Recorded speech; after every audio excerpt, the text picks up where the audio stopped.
আহাজারিকে সামনে রেখে আপনাদেরকে শুধু একটা কথাই বলি, মানে যখন এখনো আমরা একটু আগে দেখলাম একটা ছবি আমাদের একজন ভাইয়ের, এই খুনি হাসিনা যখন শুধু এই ক্ষমতায় টিকে থাকার জন্য আমার এমন হাজার ভাইকে খুন করতে বিন্দুমাত্র দ্বিধা করেনি।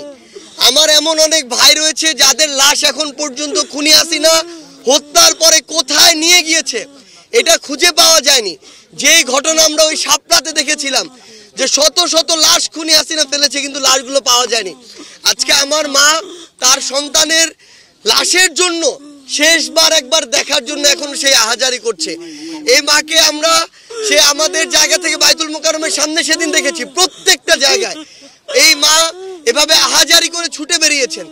তো সবচেয়ে বড় কথা হচ্ছে আমরা হয়তো আমাদের জায়গায় সর্বোচ্চ চেষ্টা করতে পারি আমাদের ভাইয়ের লাশটা খোঁজার জন্য, কিন্তু এটা বলতে পারি না যে কখনো পাবো কি পাবো না। কিন্তু যেই ভাইয়ের লাশের জন্য আমার একজন মা এভাবে আহাজারি করে, যেই খুনির নির্দেশে আমার এই ভাইগুলোকে হত্যা করা হলো, সেই খুনির বিচার না দেখা পর্যন্ত কিভাবে এই বাংলাদেশে আমরা অন্য কিছু চিন্তা করি? এই খুনি হাসিনাকে বাংলাদেশে নিয়ে আসতে হবে একটা কারণে, খুনি হাসিনা আসবে, বিচারের মঞ্চে দাঁড়াবে, এরপরে ফাঁসির মঞ্চে দাঁড়াবে।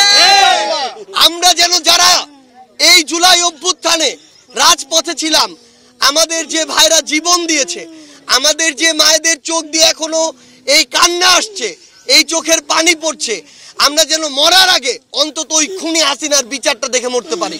আমাদের এই ভাইদের ডিএনএ যে স্যাম্পল এটা অলরেডি নেওয়া হয়েছে, এটার প্রসেসিং এ কিছুটা সময় লাগে, এটা হয়তো আমরা খুব দ্রুত সময়ের মধ্যেই পেয়ে যাব। কিন্তু এই স্যাম্পল আমরা পাই, আমাদের ভাইদের আমরা আইডেন্টিফাই করতে পারি, সেটা এক বিষয়।